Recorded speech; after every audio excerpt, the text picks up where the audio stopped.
Salut tout le monde, comment va? C'est Lord Vendetta avec vous. J'espère que tout le monde va bien. J'espère que tout le monde passe un merveilleux mardi. Salut à vous tous, la famille. Une autre vidéo statique. N'oubliez pas avant de commencer, il y a toujours le rabais sur le 10 cent wallet. Au lieu de 159 $, c'est 109 $. Et le lien, il se trouve dans la description sur chacune de mes vidéos. Sinon, la famille, je vous invite fortement à ouvrir un compte sur Bitrou. Et bien sûr, la famille, je vous invite à intégrer le Discord, le Club des Champions, une magnifique communauté. Si vous voulez apprendre plus, si vous voulez être, voilà, si vous voulez faire partie d'une magnifique communauté qui avance, qui fait de l'argent, qui s'instruit sur l'utilité, etc. Le lien, il se trouve dans la description sur chacune de mes vidéos. Ok? Donc, on commence live. Premier truc, Standard Chartered lance un bureau de trading au comptant pour Bitcoin et Ethereum.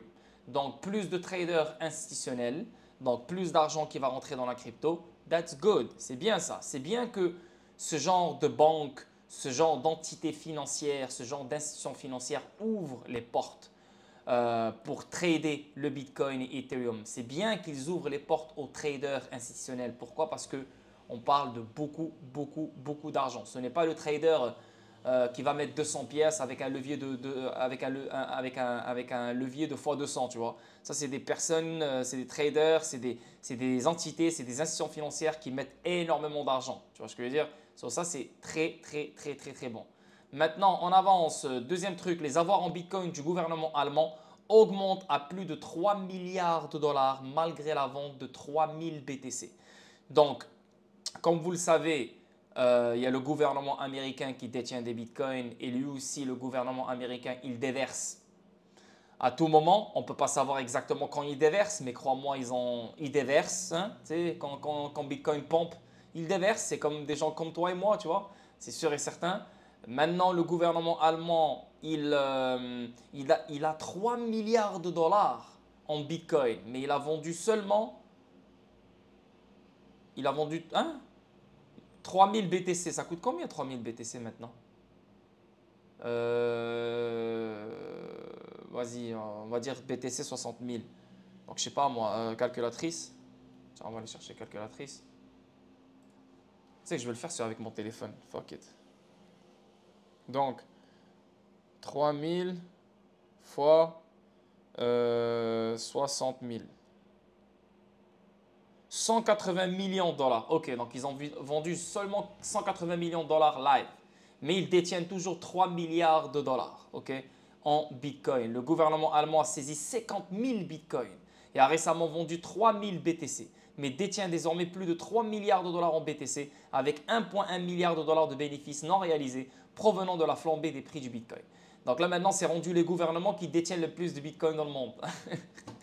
Regarde-moi, c'est fou. Qui aurait pensé à ça dans les années 2009, 2010, 2011, 2012? Personne n'aurait pensé que le gouvernement américain allait être le plus gros détenteur des bitcoins. Et maintenant, on parle du gouvernement allemand qui a saisi 50 000 bitcoins. Et là, juste dernièrement, il a vendu 3 000 bitcoins et le gouvernement détient toujours 47 000 bitcoins.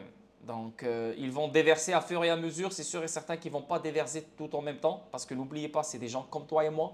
Ils attendent que ça pompe pour dump. Ils attendent que ça pompe pour prendre du profit. Ce n'est pas des gens stupides. Ah, c'est le gouvernement allemand. Ah, c'est le gouvernement américain. Il va prendre des bitcoins, il va les saisir, il va les vendre. Non, non, non, non, non.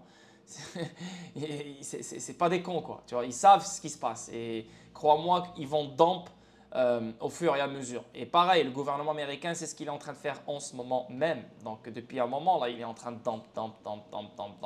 Quand Bitcoin pompe, alors eux aussi prennent leur profit. C'est juste que eux, quand ils dumpent beaucoup. Là, on parle de 3000 BTC easy, 180 millions de dollars la famille. So, yeah. On avance. Le lancement du ETF Solana au Canada pourrait propulser le prix de Sol à 150 $. Donc là, ce qui paraît, il y a une rumeur où je ne sais pas si c'est vrai, mais ils vont lancer… Ah ouais, le lancement imminent du ETF Sol au Canada. Ok. Est-ce que ça va impacter le prix du Sol? Je pense que oui, ça ne m'étonnerait pas parce que le marché, il a tellement bien baissé. Donc n'importe quel événement maintenant pourrait faire pompe le marché. Donc déjà, on attend les rapports cette semaine. On a le PIB, on a le rapport du Fed Meeting vendredi, on a le PCE aussi vendredi, on a aussi un truc qui a rapport avec le chômage cette semaine. Aujourd'hui, ça commence à sortir. Donc, moi, je pense fortement que les rapports fondamentaux vont être favorables au marché à risque. Et le fait que depuis le mois de mars, on fait que domper. Bon, le Bitcoin n'a pas fait un gros dump, mais les alts se sont fait taper. Et quand on regarde les alts, on parle de 70%, 65%, 75% pour certains. Moi, je pense qu'on est littéralement vraiment au bottom et on va chercher un autre pump pour descendre plus bas. Parce que n'oubliez pas que la baisse de taux est une annonce baissière. Et à mon avis, on va baisser les taux le mois de septembre. Donc, à mon avis, à partir du mois de septembre, on va rentrer dans un délire qui est pour moi un top. Pourquoi? Parce que même si on pompe, ça sera les élections. Et vous le savez, Trump est pro-Bitcoin, pro-crypto. Donc, avant les élections, c'est sûr et certain qu'il y aura un FOMO, une euphorie parce que oh, Trump, la crypto, etc. Donc ça va pompe. Et si pendant l'élection, Trump parle du Bitcoin ou dit un truc sur le Bitcoin, bah ça va pompe. Donc avant les élections, pendant les élections, alors je m'attends à un autre pompe qui va se faire. Mais sinon, n'oubliez pas, la baisse de taux est une annonce baissière. On parle de, après la première baisse de taux, on parle d'un bon 6 à 7 mois de chute. Tu vois ce que je veux dire? Donc on pompe pendant la chute, on pompe, on descend, on pompe, on descend, mais la direction c'est vers le sud. Là, il y a les régulations qui sortent le 30 décembre. MiCA, il y a aussi les régulations qui sortent le 30 juin. Bon, ça a rapport avec les stablecoins, mais les régulations globales qui concernent la crypto, les digital assets, etc., ça va sortir le 30 décembre 2024. Moi, ce que je pense, c'est que oui, on va pompe, mais ce n'est pas des gros pompes majeurs. C'est juste des pompes voilà, pour chercher plus de liquidité. Mais c'est des pompes, bien sûr, si tu rentres maintenant, il y a de l'argent à se faire. Si tu restes les bras croisés à attendre un nouveau all-time high, bien sûr, tu vas attendre. Tu n'as pas le choix d'attendre, mais ça s'en vient. Mais tu n'as pas le droit d'attendre, tu n'as pas le choix d'attendre. Mais celui qui a de la liquidité maintenant, celui qui sait trader, etc., avec le bottom qu'on est en train de développer maintenant, peut-être qu'on va chuter un peu plus encore, je ne sais pas, mais bon, pas vraiment quelque chose de spectaculaire, mais on est littéralement bottom. Donc, il y a des trades à prendre maintenant, il y a de l'achat en spot à faire maintenant, et bien sûr, une fois que ça pompe, il faut prendre nos profits. Bon, je ne suis pas en train de te dire prends un profit de 10% ou un 15%, non, tu n'es pas là pour ça. Mais après avoir bien chuté, je vois un joli pump qui s'en vient, mais je ne suis pas en train de te parler d'un nouveau all-time high ou je ne suis pas en train de te parler d'un truc. Si on repompe, c'est juste la golden zone, encore une fois, si on a de la chance et si les choses sont vraiment chaudes, tu vois. Mais je ne m'attends pas à quelque chose de gros, tu vois. Sauf ceux qui vont investir maintenant, ils vont acheter dans le bottom, ils vont prendre des trades maintenant dans le bottom. Eux, bien sûr, ils vont faire de l'argent, bien sûr, c'est sûr. Donc, le mois de septembre, une baisse de taux. Après, on aura le mois d'octobre, mois de novembre, donc ça va être le vibe des élections, mois d'octobre. Donc, on pourrait pompe après les élections. Ouais, on pourrait pompe encore, je ne sais pas, jusqu'à la fin de l'année, des trucs comme ça, whatever. Je ne peux pas te dire exactement qu'est-ce qui va se passer, mais c'est ça le scénario. Mais n'oubliez pas, le truc que vous devez garder en tête, que vous devez graver dans vos têtes, c'est la baisse de taux. La première baisse de taux, donne-toi une fenêtre de 6 mois, 7 mois, 8 mois. Parce que tout ce qui va se passer dans cette fenêtre-là, c'est que de la bullshit. Okay? Il ne faut pas FOMO, il ne faut pas aussi paniquer, tu vois, parce que ça va chuter sale. Okay? Je vous le dis, je vous le répète, ça va fucking chuter sale. Mais ça va être une opportunité, ça va être l'opportunité du siècle. Je veux dire, l'opportunité d'une vie, cette chute. Mais elle ne va pas changer la grande image, au contraire. Elle va la confirmer. Comme quoi, des nouveaux all-time high s'en viennent. Comme quoi, le vrai bull run s'en vient. Parce qu'il y a beaucoup de monde qui ont dit que on était dans un bull run. Moi, dans le Discord, je disais fin 2023 qu'on n'était pas dans un bull run. Je le disais sur toutes mes vidéos, on n'était pas dans un bull run. Plein de monde me disait ouais, on est dans un bull run. Pourquoi? Parce que Bitcoin faisait que pompe. On a eu les ETF, Bitcoin. Bitcoin a fait un nouveau all-time high. Tout le monde a commencé à dire bull run. Même moi, j'étais comme ok, c'est bon là. Peut-être cette fois-ci, c'est différent, tu vois. Et là, j'ai tourné ma veste. Et c'est ça qu'il ne faut pas faire. Moi, je suis... Quand tu maîtrises tes choses, il faut que tu suis ton instinct. Parce que quand tu regardes plein de monde, même toi, le gars qui connaît ça, tu peux te faire influencer. Je me suis fait influencer. Ok, on est dans un bull run parce que les alts pompaient, pompaient, pompaient. Mais là, quand tu regardes comment les choses se font et la baisse de taux qui est historiquement baissière, ben, on n'est pas dans un bull run. On n'est littéralement pas dans un bull run. Tu as juste le Bitcoin qui a pompé.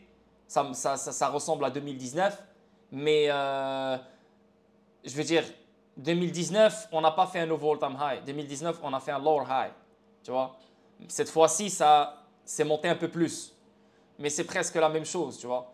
Donc, live maintenant, court terme, je m'attends à un nouveau all-time high, live là. Tu vois, je vois un pont parce que Bitcoin est toujours dans un range et il respecte le dernier all-time high qu'on a eu en 2017, etc., en 2021, etc. Donc, pour moi, live là, je favorise un pump court terme. OK? Parce qu'on a bien chuté et je m'attends à un pump court terme pour chercher de la liquidité. Et Bitcoin, là où il se trouve, un nouveau pump, c'est un nouveau all-time high. Donc, est-ce que ça va être 75 000, 76 000, 80 000? I don't know. Je ne peux pas savoir exactement le prix exact, mais ça va être dans les alentours de ces prix-là. Donc, je vois un nouveau all-time high. C'est ce qui va donner un élan, une pause aux alts pour augmenter un peu, aller chercher leur golden zone, etc. Leur golden zone en profondeur. Et là, bam, on commence à développer le top. Et là, tu as les élections qui arrivent. Et là, tu as un autre pump, genre fake out. Nanana. Et là, ça commence. Tu es toujours dans le top. Tu traînes dans le top. Là, les gens, ils pensent que ça va repomper, ça va repomper. Et là, bam, on commence à chuter. Et là, vers avril, mai, mi-2025, je vois les choses repartir. Et là, on va connaître le vrai bull run. Et quand on parle de bull run, on parle des alts qui font des nouveaux all-time high avec le Bitcoin, pas que le Bitcoin, tu vois. Donc, tu peux dire que c'est un bull run pour le Bitcoin, je suis totalement d'accord. Mais dire que c'est un bull run live là, non. Et dire que le bull run a commencé, il n'a pas encore fini, non. Pour moi, le bull run n'a pas encore commencé, simple. Et ça, c'est des choses que je disais en 2023. Je suis en avance, mais après, à un moment donné, tu sais, je dois apprendre, je dois m'habituer à être le mouton noir. Et à la fin, ça me donne raison. Je me dis, putain, tu vois. Après, je ne peux pas me donner du crédit. Pourquoi? Parce que j'ai tourné ma veste. Dans le sens que j'ai dit, ouais, on est dans un bull run, ouais, on est dans un bull run, le mois de février. Tu sais, quand ils ont lancé les ETF et les choses ont commencé à s'affoler, etc. Donc, je suis comme, ok, peut-être on est dans un bull run parce que les ETF, moi, je m'attendais à que ce soit une annonce baissière. Et c'est le cas. On a eu une annonce baissière, en fait. C'est juste qu'ils nous ont donné un fake out au début, un nouveau all-time high. On a tous FOMO, on a tous fait, oh, oh, oh. Et là, regarde, Bitcoin n'a rien fait depuis les ETF. Littéralement, il n'a rien fait depuis les ETF, tu vois. À part un petit nouveau all-time high, mais il n'a rien fait, tu vois. Donc, yeah, la folie n'est pas encore là. Tout ce qu'on a eu, c'est des pompes privées. Tout ce qu'on a eu, c'est des fêtes privées. Tu sais, genre, c'est des fêtes VIP, en fait. Seulement les personnes qui ont été là depuis le début dans le game, qui ont continué à investir, qui ont continué à s'intéresser à ce marché-là, c'est eux qui ont profité. Bien sûr, ce n'est pas tout le monde qui a profité parce qu'il y a des gens qui n'ont pas pris de trade, il y a des gens qui n'ont pas retiré leur profit, il y a des gens qui... Voilà, il y a plein de stratégies différentes. Mais avec tous les pompes qu'on a eus, c'est seulement ceux qui sont investis depuis un moment et qui sont concentrés. C'est juste eux qui ont profité de tout ce qui s'est passé depuis le mois d'octobre sur les alts. Okay? Et même pour le Bitcoin. Parce que le grand public, quand je te parle du grand public, je te parle de monsieur, madame, tout le monde. Monsieur, madame, tout le monde. On n'a pas encore eu cette folie-là comme en 2021. On n'a pas encore eu cette folie-là comme en 2017. Tu vois, elle n'est pas encore là. Monsieur, madame, tout le monde doivent parler de ça every day. Ton grand-père doit t'appeler, yo, t'as acheté le Bitcoin ou pas? Et ça, ce n'est pas encore arrivé. C'est pour ça que pour moi, on n'est pas encore dans un bull run. Tu vois, le vrai bull run vient après le halving. Mais après le halving, il y a des événements cette fois-ci. Et ces événements-là sont très fondamentaux, comme la baisse de taux. Et la baisse de taux, elle est historiquement baissière. Et je vous l'ai montré avec le stream de Jabba. Okay? Donc, on parle d'un 6 mois, 7 mois. So, d'ici fin d'année 2024, d'ici septembre, je vois un pump. Après, on se calme un peu. Je vois un autre petit pompe parce qu'il y a les élections. Après les élections, peut-être on pompe. Et après, on commence à chuter pour aller chercher un bon, je sais pas moi, 30, 35%, 40%, 50% sur le Bitcoin. Ça peut être sale, tu vois. Et les alts vont se faire taper. Ils peuvent revenir au bottom de 2020 ou de 2021. Et s'ils font ça, je te le dis dès maintenant. À mon avis, si Bitcoin fait ça et si on rentre dans cette chute de malade, oui, je pense qu'ils vont le faire. Il ne faut pas paniquer. Il faut juste, yo, si tu as deux reins, vends tes reins. Si tu peux vivre sans tes reins, fais-le. Wallah. Ça va être le moment, ça va être l'opportunité d'une vie. Maintenant, je sais qu'il y a des gens qui ne vont pas aimer ce que je suis en train de dire. Ouais, mais là, ouais, tu dis ça à chaque fois. Est-ce que c'est moi qui contrôle? Si j'avais un clavier et je pouvais appuyer sur un bouton, je l'aurais fait. Tu vois? Mais tu ne vas pas m'interdire à spéculer. En spéculant, on fait avancer les choses. En spéculant, on essaye comment dire, de se donner espoir, de se calmer, d'analyser, tu vois. Mais si tu restes là à juste t'attends, c'est là que tu as les émotions qui viennent, qui rentrent, que tu commences à dire n'importe quoi, etc. On spécule, mais on spécule d'une façon réfléchie. C'est pas juste tu spécules et tu dis si, il n'y a pas de si. C'est des vraies choses. Donc, on essaye de savoir qu'est-ce qu'on pourrait avoir comme scénario d'ici là. Donc, tu dis, OK, la baisse de taux, tu vas en arrière, tu recules, tu regardes l'histoire. OK, la baisse de taux, elle est vraiment baissière. À chaque fois, on baisse. Auparavant, dans les années 2008 ou un truc du genre, on a baissé 12 mois. On a baissé, avant ça, on a baissé 18 mois. La dernière baisse de taux qu'on a eue en 2019, on a baissé 6 mois, 7 mois, 6 à 7 mois, tu vois. Et on a eu Covid, tu vois. Donc, à chaque fois, il y aura un événement qui va accompagner cette baisse de taux. Donc, dans la fenêtre de baisse de taux, donc à partir du mois de septembre, c'est ce que je pense. Donc, si tu calcules octobre, novembre, décembre, janvier, février, mars, donc on est déjà rendu au mois de mars 2025, disons, on va dire, OK, avril, mai, ça rase. OK, cette fois-ci, c'est 8 mois. OK, on ne peut pas savoir exactement combien ça va durer. Peut-être ça va durer 3 mois cette fois-ci. Peut-être ça va durer 4 mois cette fois-ci. On ne peut pas savoir. Mais juste mets-toi dans ta tête que yo, tu n'as pas besoin de FOMO pendant ce temps-là. Même s'il te donne un pompe ou même s'il te donne n'importe quoi, il ne faut pas FOMO, il faut rester calme. Tu vois, parce que ce n'est pas le moment. Et le moment s'en vient. So, une fois qu'on aura la baisse de taux, la première baisse de taux, il y aura d'autres baisses de taux qui vont suivre. Et pendant qu'ils suivent, pendant que ça suit, ben, le marché il est en train de topper, monte, il top, monte, top. Et là, il y aura un événement qui va accompagner cette chute et on va dire, ah, c'est à cause de cet événement-là que le marché il a chuté. Mais en fait, non. C'est comme le temps de Covid. Ah, c'est à cause de Covid que le marché il a chuté. Mais en fait, non. Le marché chute à chaque fois que la Fed baisse les taux. Ça, c'est un comportement inévitable qui se fait juste après la baisse de taux. Donc, tu as toujours un bon 6 mois, 7 mois, 8 mois de chute. On trouve le bottom et là, on vit une putain d'expansion de malade. Je vous l'ai montré dans le stream de Jabba. Ah, revenez en arrière et vous allez le revoir. OK? Donc, c'est ce que je vois venir. Sur le ETF Sol, s'il sort maintenant, c'est parfait pour moi. Parce que oui, ça fait du sens. Sol, il a bien baissé, comme tous les autres alts. So là, on est presque dans le bottom. So, un ETF Sol maintenant, oui, il va impacter positivement comment dire, le token, le Solana. Maintenant, même la rumeur, avant même qu'il sorte, ça se peut même que Solana il est en train de pop maintenant. Moi, je suis pas Solana, je peux pas savoir. Mais juste en achetant juste le fait qu'il y a cette rumeur, comme quoi le lancement il est imminent, ben, ça peut déjà impacter le Solana. Ok? Donc yes, on avance ici. Les frais de gaz d'Ethereum sont au plus bas alors que l'activité du réseau monte en flèche. C'est bien ça, c'est bien. Là, c'est le moment.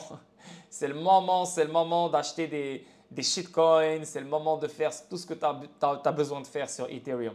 Tu vois, parce que le moment où le prix de Ethereum va augmenter, les frais de gaz vont augmenter. Simple. Ah, je vous le dis, je vous le répète. Donc, les frais de gaz moyens sur le réseau principal Ethereum sont tombés sur 3 whatever, car les transactions sur les protocoles de couche 1 et de couche 2 sont à un niveau record. Donc, c'est pour ça que je vous dis, moi, Ethereum ne va pas disparaître. Ethereum va rester vivant. Et c'est un réseau. Un réseau, c'est une vraie technologie qui offre des smart contracts et des contrats intelligents que avec des fonctionnalités tellement complexes et tellement avancées sur d'autres plateformes qui offrent des contrats intelligents. Ethereum, c'est Ethereum. Tu vois ce que je veux dire? C'est juste les gens qui sont derrière qui salissent l'image de Ethereum, le réseau Ethereum. Mais le réseau Ethereum, il est bon et je pense qu'il est sous-estimé et je pense que il va aller plus loin que ça. Maintenant, est-ce qu'il a la clarté Ethereum? Non, il n'a pas de clarté. Je suis désolé. Est-ce que Ethereum est centralisé? I think so. Proof of stake, centralisé, je suis désolé. You know, après, on s'en fout. Après, on s'en fout. Qu'est-ce que ça soit centralisé? Qu'est-ce que ça s'en bat les couilles? On s'en bat les couilles. Mais maintenant, le retour sur investissement, c'est ce que tu dois regarder. Moi, les gens, ils me tuent là. Ils me disent, ouais, je suis investi sur Ethereum. T'as combien d'Ethereum? J'en ai 2. J'en ai 5. T'es sérieux là? T'es sérieux avec ton 5? Non. Et tu vois, un, il coûte maintenant 3500. Ouais, Ethereum, c'est bien, j'ai rien à dire. Il a un potentiel et un futur incroyable sur le long terme, mais 3500 $ pour un Ethereum, 3500 $ sur Bax maintenant ou sur Telcoin maintenant ou sur Dent maintenant ou sur HBR maintenant ou juste sur XRP maintenant, XDC maintenant ou Gala maintenant ou Star Atlas maintenant ou Algorand maintenant ou DAG. Il y en a tellement, frérot. Waouh! Mais non. Et là, la vérité, les gars, l'argent, elle est dans les alts. Arrêtez avec le... Ouais, Ethereum, c'est un altcoin, mais l'argent n'est ni sur Ethereum, ni sur fucking Bitcoin. Oubliez ces conneries-là. Là. Oubliez. Je vous dis, l'argent, elle est dans les alts. Les alts avec les low market cap de ouf, comme Bax, comme Telcoin, comme Dent. Ces trois-là, moi, je les appelle les trois mousquetaires. Frérot, Dent, c'est le Depen pour l'Internet. L'Internet décentralisé, tu vois. Avec les eSIM, grâce à DentNet. On a Telcoin, les remittances. On a les stablecoins qui seront utilisés dans chaque juridiction. La DeFi. Un réseau décentralisé pour les opérateurs mobiles. Plein d'autres choses. Bax, un compte bancaire pour l'inclusion financière, pour monsieur, madame, tout le monde. Un compte bancaire dans tous les pays que tu peux... Tu as vraiment un compte bancaire avec Bax que tu peux utiliser partout, que tu peux accueillir n'importe quelle valeur dessus, un stablecoin, CBDC, etc. Et plein d'autres choses. Et quand tu regardes Bax combien il vaut, quand tu regardes Telcoin combien il vaut, quand tu regardes Dent combien il vaut, tu te dis putain de merde, frérot. Et je me plains sur le court terme, je me plains parce que Dent il a fait moins 70%, je me plains parce que Bax il bouge pas, je me plains. Frérot, on s'en bat les coups de la charte. La charte, c'est à part de l'utilité. L'utilité, c'est l'utilité, tu regardes le développement. C'est le développement du projet et de l'écosystème qui te met en confiance sur, ok, cette charte-là, peut-être qu'elle est dégueulasse maintenant parce que voilà, les traders n'ont pas fini de manipuler ou je ne sais pas quoi ou faire ce qu'ils ont à faire, mais cette charte-là, elle a un potentiel, elle va finir son jeu, elle va nous donner un nouveau cycle. C'est comme ça. Pourquoi? Parce que tu vois ce qui se passe en parallèle de l'autre côté. Hein? Vous n'êtes pas sur le Discord, mais ceux qui sont dans le Discord, ils savent de quoi je parle. Parce que moi, je fais des streams sur Telcoin, sur Bax, sur plein d'opportunités. Donc, ils savent, ils voient le développement. C'est pour ça que nous, on est calme. On s'en bat les couilles de ce qui se passe court terme. Tranquille, la vie est belle. Donc, Ethereum, c'est le moment si tu veux investir sur 4chan. Donc, avancement de la phase de préparation d'un euro numérique. Donc, ça avance ici, le projet d'euro numérique de l'eurosystème. N'oubliez pas que la Digital Euro Association, un des membres de la Digital Euro Association, c'est Ripple. Okay? Donc, ici, on voit que le Conseil des gouverneurs de la BCE a approuvé le 18 octobre 2023 le lancement d'une phase de préparation de 2 ans. Donc, l'objectif de la phase de préparation qui durera jusqu'au 31 octobre 2025. Donc là, ils sont toujours dans la phase de préparation. OK. D'ici fin 2025, le Conseil des gouverneurs décidera s'il convient de passer à la phase suivante des préparatifs en vue d'un euro numérique. La décision d'émettre ou non un euro numérique ne sera prise par le Conseil des gouverneurs qu'une fois le processus législatif de l'Union européenne achevé. Donc, la décision, elle est prise. La décision, elle est prise d'émettre un euro numérique. Mais t'es fou, quoi.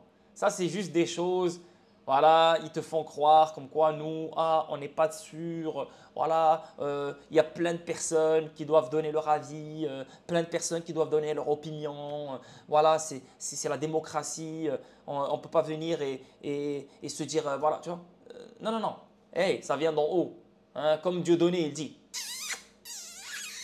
en haut, en haut, il n'y a pas de décider, un nouveau système qui se met en place.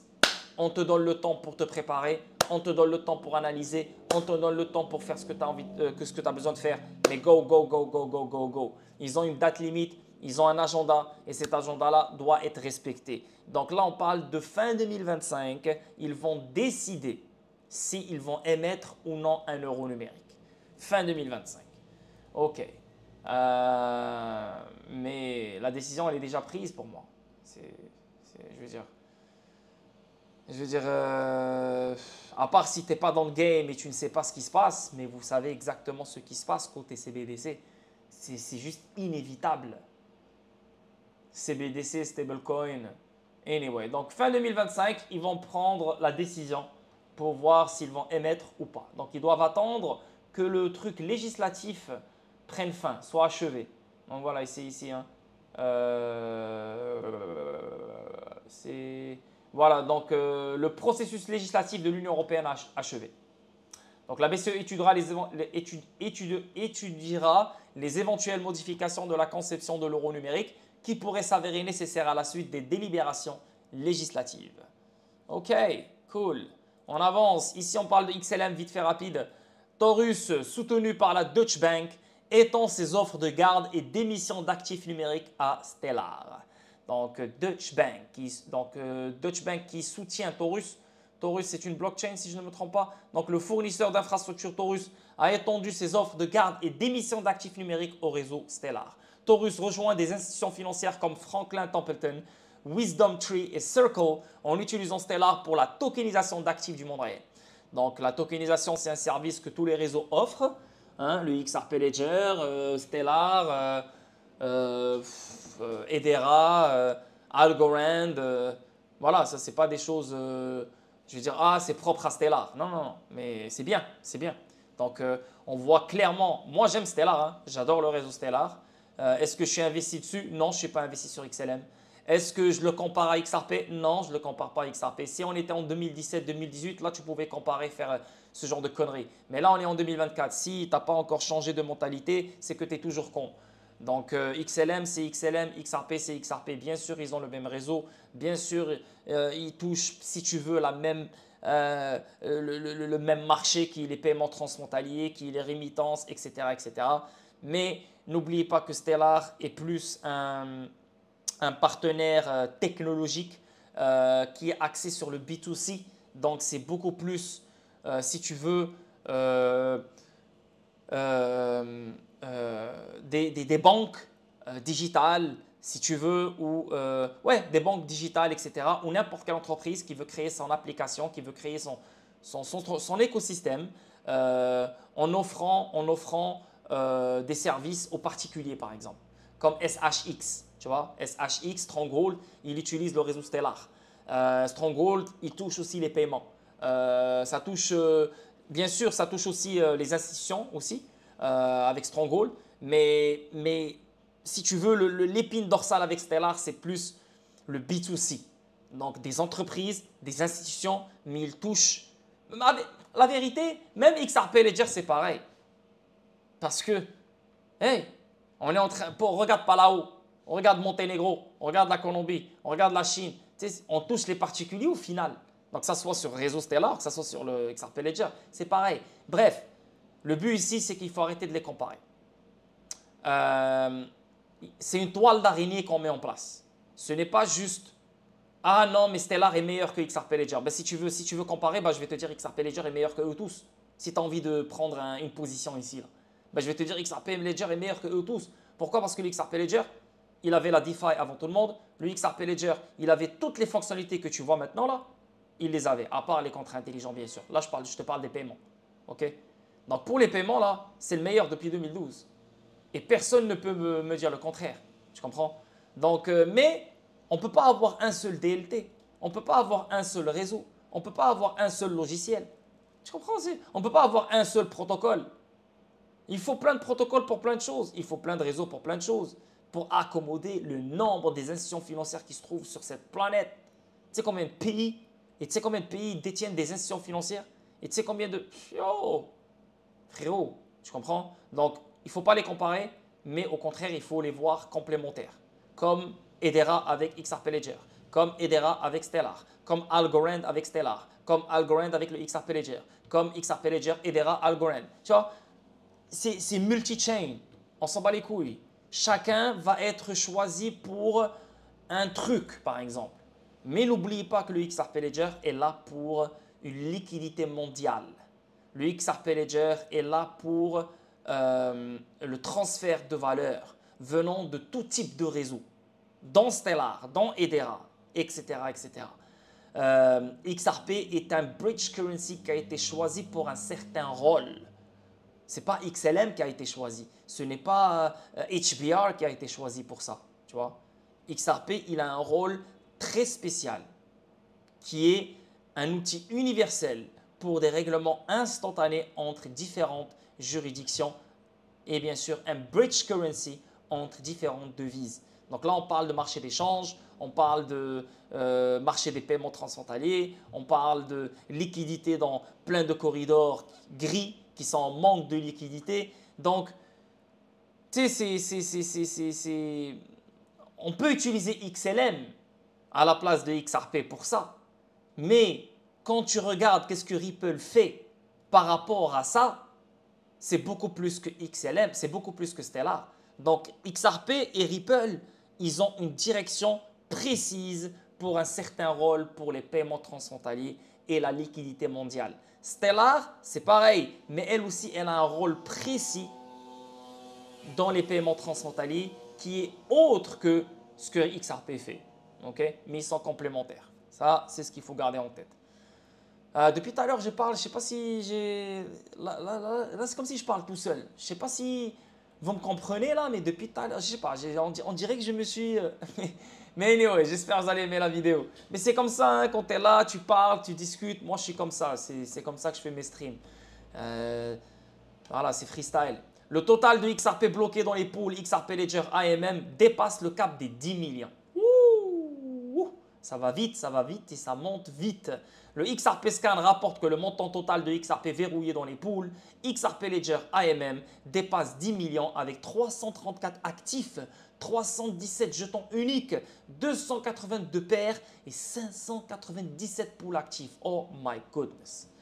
Donc là, on a XRP Metric, on a Anados Finance, on a, comment il s'appelle? On a tellement de plateformes qui sont connectées au AMM du DEX du XRP Ledger et qui offrent, bien sûr, qui offrent ce genre de services. Donc, à travers eux, tu peux devenir un fournisseur de liquidité, tu vois. Et il y en a tellement. Et chaque plateforme, elle présente des actifs, des jetons uniques.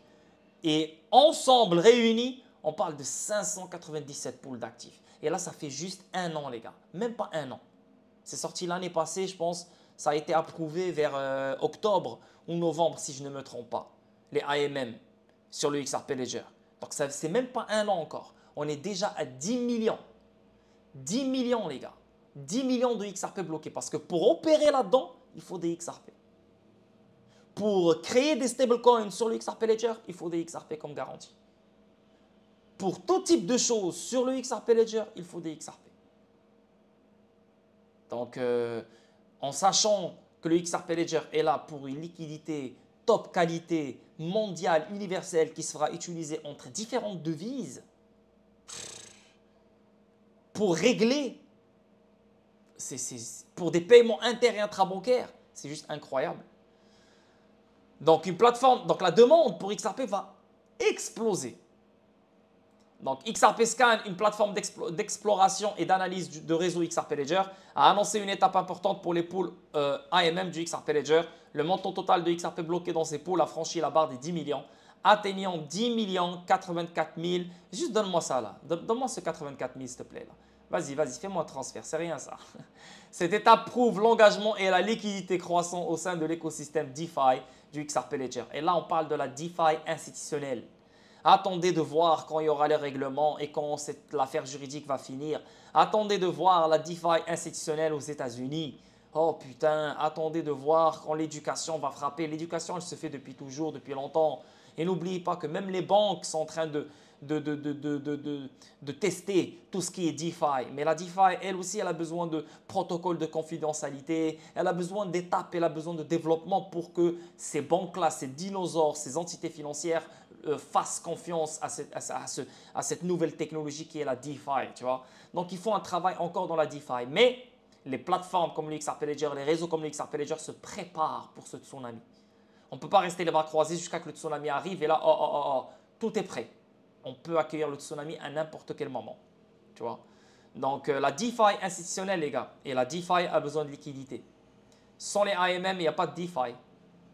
Sans liquidité, il n'y a pas d'actifs tokenisés, il n'y a pas de règlement d'actifs tokenisés.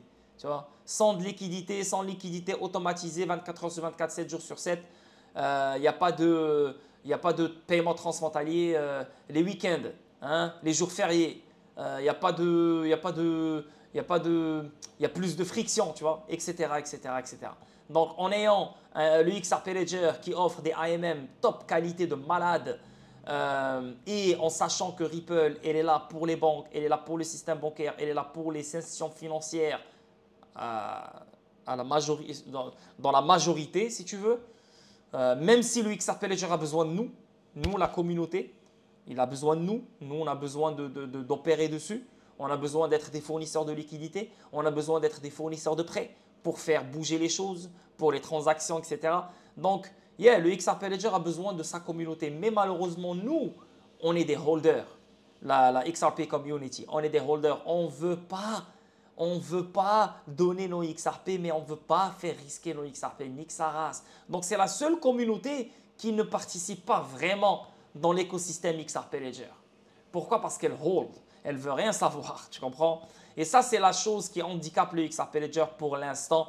Parce que si toute la communauté participait, je pense qu'on aurait eu beaucoup plus de transactions, beaucoup plus de développement parce qu'on aurait repéré des erreurs, des failles, plein d'autres choses, tu vois. Et ça aurait fait parler, etc., etc. Donc, on avance plus vite. Mais avec nous ou sans nous, je pense que c'est inévitable. N'oubliez pas qui a mis tout ça en place. Jimmy Caleb, Arthur Brito, David Schwartz, Chris Larson, des philanthropes, hein, des milliardaires. Ils savent ce qu'ils font. Ils ne vont pas créer un truc qui date depuis 2012 ou je ne sais même pas combien d'années. Ah, depuis 2004, Ryan Fugger. RippleNet, le logiciel. Ils ont commencé par acheter le logiciel. Après, ils ont créé le XRP Ledger. Je ne sais même pas quand le XRP Ledger a été créé, mais bon.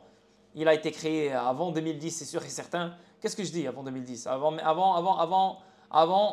2005 ou 2004, c'est sûr et certain. Et voilà quoi. Donc, ils ne vont pas créer tout ça, faire tout ça, avoir accès au système financier mondial, faire rentrer les gens dans RippleNet pour continuer toujours à utiliser le préfinancement et toujours utiliser le système traditionnel. Dans ce cas-là, juste on continue à utiliser Swift. Pourquoi on se casse la tête et pourquoi on fait tout ce bordel? Et pourquoi BIS, elle est en train de faire tous ces projets? Projet Dunbar, projet Helvetia, projet Icebreaker, projet Mariana, projet Jura, projet qui ont rapport avec les CBDC, qui ont rapport avec les DLT. Pourquoi les banques se connectent aux DLT? Pourquoi il y a les API tu vois, pourquoi Swift utilise Chainlink pour les oracles, pour l'échange de données? Pourquoi ils font tout ça? Pourquoi? Why? Parce que c'est inévitable cette architecture, cette nouvelle infrastructure, c'est inévitable. Donc chacun aura son rôle. Mais chacun aura son rôle, mais tous les réseaux sont interopérables. Donc, c'est ça les gars, c'est juste incroyable. Meilleur pool AMM par XRP verrouillé. Donc, je sais pas, ça on parle de MAG XRP, je ne sais même pas c'est quoi ce truc là, MAG XRP. Développement récent dans le secteur DeFi XRP Ledger. Donc, la récente mise à jour de Crypto Basic du 17 avril a noté une augmentation substantielle de jetons XRP verrouillés dans les AMM XRP Ledger, atteignant un pic de 2 272 000 XRP sur une période de 24 heures.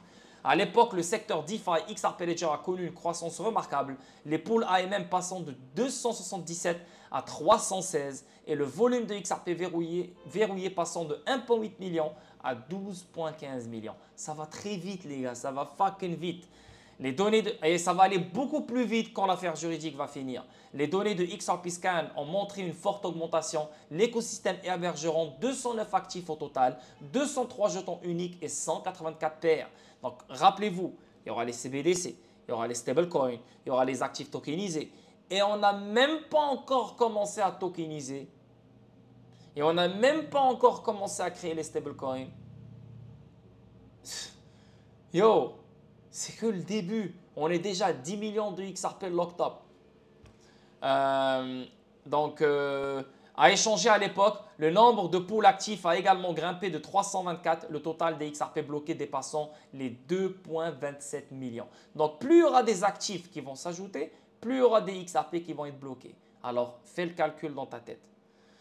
Donc, on avance ici. Bitrue exhorte les investisseurs incertains à miser à fond sur XRP. Et Bitrue lit dans ma tête. Et même Bitrue, je pense qu'elle regarde mes vidéos. Pourquoi? Parce qu'une fois, je vous l'ai dit. Ah là, je rigole. Bitrue ne regarde pas mes vidéos. Mais non, je rigole. Mais une fois, je vous l'ai dit. Si tu es incertain, tu ne sais pas où aller, tu n'as pas envie de te casser la tête, tu n'as pas le temps pour regarder mes streams, tu n'as pas le temps pour aller sur X ou sur Twitter pour aller faire tes recherches, tu n'as juste pas le temps parce que tu n'as vraiment pas le temps, c'est vraiment vrai, ou tu es juste un putain de fainéant, ou tu es juste un imbécile qui ne comprend pas. Donc, si tu fais partie de ces trois catégories, la meilleure option pour toi, c'est sûr et certain que beaucoup de monde vont te dire « Ouais, non, n'écoute-le pas, va investir ici parce que moi j'ai fait ça. Non, investis dans lui parce qu'il y a ça, il y a ci, il y a ça. Et moi j'ai fait ça, t'inquiète pas, la communauté, tanana. » Et un autre va te dire « Non, non, non, non. » Un autre va cracher sur XRP pour vendre son truc. Frérot, je te le dis, je te le répète, moi je ne suis pas payé par Ripple, je ne suis pas payé par XRP, j'en ai absolument rien à foutre. Je suis un investisseur comme toi. Comme tu peux voir, je parle comme une personne normale partout dans la rue, etc. Donc, il n'y a pas de « ah, ni, na, na ». Je suis une personne normale. Je te le dis, je te le répète. Si tu es perdu, tu ne sais pas où aller, tu es confus, tu n'as pas envie de faire des recherches, tu n'as pas envie de te casser la tête, mais tu as quand même envie d'investir dans la crypto et tu as envie de mettre ton argent seulement sur quelque chose de fiable, je te conseille fortement XRP. Simple. Ni lui, ni rien, ni d'autre. Si tu as un peu d'argent aussi et tu ne sais pas où aller, va sur XRP. Si tu n'as pas d'argent et tu ne sais pas où aller et tu as envie de faire le talk, ouais, j'ai envie d'avoir du tel coin, j'ai envie d'avoir… Frérot, ferme ta gueule. Assis-toi, ferme ta gueule. Chut. Investis sur XRP, c'est ce que j'ai fait et ça m'a réussi. Même si XRP n'a fait que monter à 2 $ seulement. Ça m'a quand même donné un bon petit coussin. Pourquoi? Parce que j'ai ramassé. Et là, cette fois-ci, XRP ne va pas te donner un coussin. Il va te donner quelque chose de magnifique. Je ne te parle pas de maintenant court terme, d'ici 2024. Je te parle dans le vrai bull run. Dans le vrai bull run qui arrive. Donc, à partir de mars 2025, des trucs comme ça, on devrait avoir un barm. Alors, imagine et rappelle-toi XRP dans quelle structure il se trouve. Combien de fois je te l'ai montré? Une structure incroyable. Et le pump va être sale, très sale. Une impulsion directe vers le nord. Qu'est-ce que je dis? Direct vers la lune. Ok? Un XRP ETF qui arrive aussi en 2025. Je pense que ça fait plus de sens en 2025 qu'en 2024. Là, il n'y a rien. On est déjà en juillet bientôt. Ça m'étonnerait de voir un ETF XRP en 2024. Si on l'a, ce serait merveilleux. Et même si on l'a, ça ne va pas faire grand-chose en 2024, la vérité. Parce qu'on a la baisse de taux. Et la baisse de taux, elle est beaucoup plus puissante que cet événement qui est le XRP ETF. Parce que la baisse de taux, généralement, le marché au complet tombe. Quand je parle du marché, ce n'est pas que la crypto, c'est le Dow Jones, S&P et Nasdaq. Et en plus de ça, cet événement, cette chute, elle est accompagnée par un événement qui va accentuer la chute encore plus. Donc, je ne peux pas savoir quel genre d'événement on aura. Est-ce que ça va être une guerre? Est-ce que ça va être une pandémie? Ah non, je ne peux pas savoir. Donc, yeah. Et XRP, avec un XRP ETF, quand ces choses-là vont s'arrêter, un XRP ETF qui sort au bottom, Mais non, avec l'affaire juridique qui a fini, les gars, le 3 chiffres. Donc moi, je préfère attendre et avoir le 3 chiffres qu'avoir un 3 dollars, 4 dollars, 5 dollars maintenant et rechuter après. Non, non, non. Tranquille. Même si on chute et on va chercher le 30 sous, même si on chute et on va chercher le 25 sous par exemple, ou 23 sous, 24 sous, ou 31, 32 sous, on s'en va les couilles. Ça va être une opportunité du siècle. On achète. Et après, ça va être l'explosion que tu n'as jamais vue de ta vie. Je sais que tu y crois pas. I know. Parce que, ah ouais, mais Lord, tu dis toujours la même chose chaque année. Est-ce que c'est moi qui contrôle? Je ne peux pas contrôler. Mais je ne peux pas m'arrêter à faire ça. Parce que à chaque année, on a une vision de l'année, comment elle va se passer. On a un plan, on a un scénario. Mais toi, tu n'es pas assis avec Jérôme Powell à chaque soir. Tu n'es pas assis avec Janet Yellen à chaque soir. Tu n'es pas invité à la Banque du Japon à chaque soir. Tu n'es pas le fils de Joe Biden, tu vois. Donc, tu as la grande image, tu as les scénarios, mais les scénarios, ils changent. Donc, quand les scénarios changent, ça ne veut pas dire que la grande image, elle a changé. Le scénario change, donc ça veut dire le timing, il change. Donc, au lieu d'avoir ça maintenant, on l'aura un peu plus tard. Donc, vu qu'on l'aura un peu plus tard, alors on aura cette réaction au lieu d'avoir cette réaction. C'est comme ça. Si tu ne peux pas accepter ça, c'est ton problème. Mais ça, c'est des choses, c'est comme ça que ça marche depuis la nuit des temps, avant même que tu sois né, avant que je sois né, avant que même ton père et ta mère soient nés. Tu vois, c'est comme ça que ça marche. On spécule sur tout et rien. Tu vois? Donc, c'est ce qui nous garde. On avance, on avance, on avance. Mais là, les gars, cette fois-ci, je vous le dis, je vous le répète, cette fois-ci, c'est la bonne. Pourquoi? Parce que tout se met en place. Tout se met en place. On a les ETF qui s'en viennent, qui sont là pour le Bitcoin, les ETF Ethereum qui s'en viennent, XRP ETF qui arrive, ETF Solana qui s'en vient. On a le règlement qui est vraiment à sa fin. On a la baisse de taux qui va faire son 6 mois, 7 mois, 8 mois de chute. Et après, les gars, c'est parti. Je vous l'ai montré dans le stream avec Jabba. Donc, regardez. So, c'est la bonne cette fois-ci. Il nous reste quoi? Là, on est le mois de juillet. Disons le mois de juillet. Juillet, août, septembre, octobre, novembre, décembre, janvier, février, mars, avril. Il te reste un an. Dis-toi qu'il te reste un an. Mais dans un an, dans ce un an-là, tu n'es pas les bras croisés. Tu n'es pas en train d'attendre comme un con. Bien sûr, là, je parle avec les gens de YouTube, mais sur le Discord, on ne va pas rester les bras croisés. On va profiter des pompes qu'on aura dans ces un an-là. On va profiter de la chute qu'on aura. Donc, il y aura des shorts qu'on va prendre. Donc, on va s'amuser pendant ce un an-là. Et on va faire de l'argent pendant ce un an-là. Et on va tout mettre dans nos actifs avant la grande explosion. So, le changement de vie arrive. Le changement de vie arrive. Et je vous le promets, les gars. Le changement de vie arrive. Depuis 2017, j'attends ce changement de vie, les gars. J'ai fait tellement d'erreurs et je suis toujours là. 6 mois, depuis 7 ans, je suis là. Et toi, ça fait juste 3 ans, 4 ans que tu es là. Pense à moi, 3 ans de plus que toi. Et j'attends. Et je fais des streams. Donc, c'est dans le mental, c'est dans la tête. Le temps va passer. Mais quand tu attends quelque chose, vraiment, le temps passe plus lentement. Tu vois? Oublie-le. Sache que tu as fait un bon investissement. Sache que tu as fait ce qu'il fallait. Donc là, maintenant, tu suis les news, tu suis les développements, mais tu ne te laisses pas influencer par les chutes ou les paniques ou les mauvaises nouvelles de merde là, qui sortent de nulle part. Non, tout ça, c'est que des balles que tu dois esquiver comme Matrix, comme Neo. Tcha, tcha, tcha. Tu vois? Anyway, donc voilà, c'est ce que Bitrou veut dire.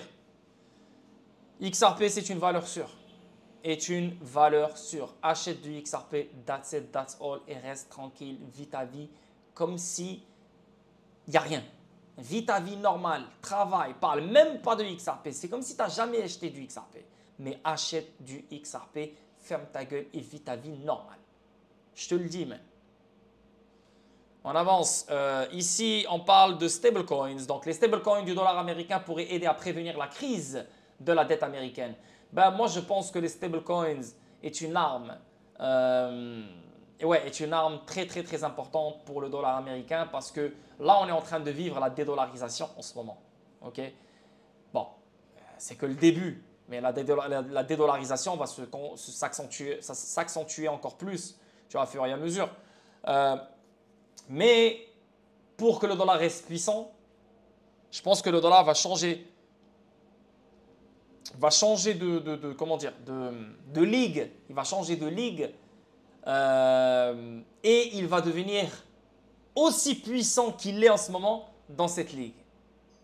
Parce que tous les stablecoins du monde entier presque vont être backés par le dollar. You know what I mean? So, on donne du pouvoir au dollar américain. Encore une fois, dans ce nouveau système. C'est pour ça que là, ça te réveille. C'est pour ça que XRP, qui est aucunement backé par rien, neutre, aucune juridiction ne le contrôle, est plus susceptible à être utilisé qu'un stablecoin backé par le dollar américain. Parce que si on est en train de vivre la dédollarisation dans le monde traditionnel, même si elle se concrétise, tous les stablecoins que tu utilises pour les paiements transfrontaliers, etc., sont backés par le dollar américain. Donc, tu es toujours à la merci du dollar américain. Tu comprends ce que je veux dire? Là, ça te réveille sur l'importance d'un bridge currency, neutre qu'aucune juridiction ne contrôle, le Bancor. OK? Donc, comme tu peux voir ici, c'est une solution potentielle importante à la crise imminente de la dette américaine. Et comme tu peux voir ici, les stablecoins pourraient empêcher la crise de la dette américaine. Cette évolution intervient à un moment critique alors que les États-Unis sont confrontés à des difficultés financières croissantes. Ça, on le sait. Si tu es dans le Discord, tu vas savoir. Ce soir, j'ai un stream dans le Discord. Donc, si tu es vraiment intéressé par ça, ce soir, je vais parler de ça très, très, très bien. Donc, des difficultés incroyables, un déficit incroyable, des recettes fiscales qui chutent, donc les dépenses qui augmentent, tu vois, les dépenses qui augmentent, le dollar qui va crash, qui va perdre sa valeur parce qu'ils n'arrêtent pas d'imprimer, les banques sont dans la merde, etc., etc., etc., etc. Les besoins de financement des programmes de santé et de retraite explosent. Maintenant, ce que vous devez comprendre, c'est que l'intérêt sur la dette qu'ils doivent payer par année a dépassé le budget de la défense. Là, on parle de 1 trilliard de dollars qu'ils doivent payer par année juste pour l'intérêt de leur dette. Et ça dépasse le budget de la défense. Bientôt, ça va dépasser les budgets de la santé et de la retraite. Mais là, maintenant, regarde, les besoins de financement des programmes. Donc, ça doit augmenter. Donc, on doit financer ces programmes. Mais le problème, c'est que tout l'argent va dans l'intérêt de la dette. Donc, ces programmes vont prendre un coup. Retraite, santé, etc. Allez voir le film La guerre civile, Civil War. Il est sorti au cinéma, c'est aux États-Unis. Et vous allez voir comment les États-Unis vont tomber vont rentrer dans un moment sombre, dans un temps sombre où les gens vont se tuer entre eux. Donc, il y aura une guerre civile. Le dollar qui a extrêmement perdu sa valeur. Plus personne, il n'y a plus de police, il n'y a plus rien, tu vois. C'est fou, c'est fou, c'est fou. Et ça s'en vient aux États-Unis. C'est ce qu'ils se préparent. Je ne suis pas en train de te dire que ça va arriver demain ou après-demain ou l'année prochaine. Mais ça s'en vient, je vous le dis, je vous le répète. Il y a un chaos total qui arrive aux États-Unis. Est-ce que ça va arriver dans d'autres pays? Je suis sûr et certain. Mais là, c'est les États-Unis. Ça n'a jamais arrivé aux États-Unis. C'est exactement ce que vous voyez dans les films. Tandis que les acheteurs traditionnels de dette américaine se retirent du marché. Donc là, les acheteurs traditionnels de dette américaine se retirent du marché parce que la dette américaine, elle est dans une bulle. Elle peut exploser à tout moment. Donc ça, il faut le savoir. De plus, l'essor des solutions numériques facilite l'utilisation de devises concurrentes. Dans un monde multipolaire, le secteur de la finance décentralisée connaît une croissance rapide. Voilà. Donc la DeFi. Et le XRP Ledger, il est très bien investi dans la DeFi institutionnelle. Institutionnelle. Hein? Pas la DeFi des particuliers, institutionnelle. Mais l'émergence des stablecoins offre une opportunité à l'économie américaine de bénéficier de cette croissance exponentielle. C'est pour ça que les régulations des stablecoins sont très importantes. Le 30 juin, ça sort en Europe et je pense que ça va sortir aux États-Unis, je pense, d'ici l'année prochaine, je pense. Ça ferait du sens, ça serait logique. Mais la DeFi va main dans la main avec les stablecoins. Regarde Telcoin, Telcoin qui utilise un réseau de DeFi, hein, le réseau Telcoin, et avec les stablecoins, tu vois. Donc, la DeFi, elle a besoin de liquidité. La DeFi a besoin des AMM.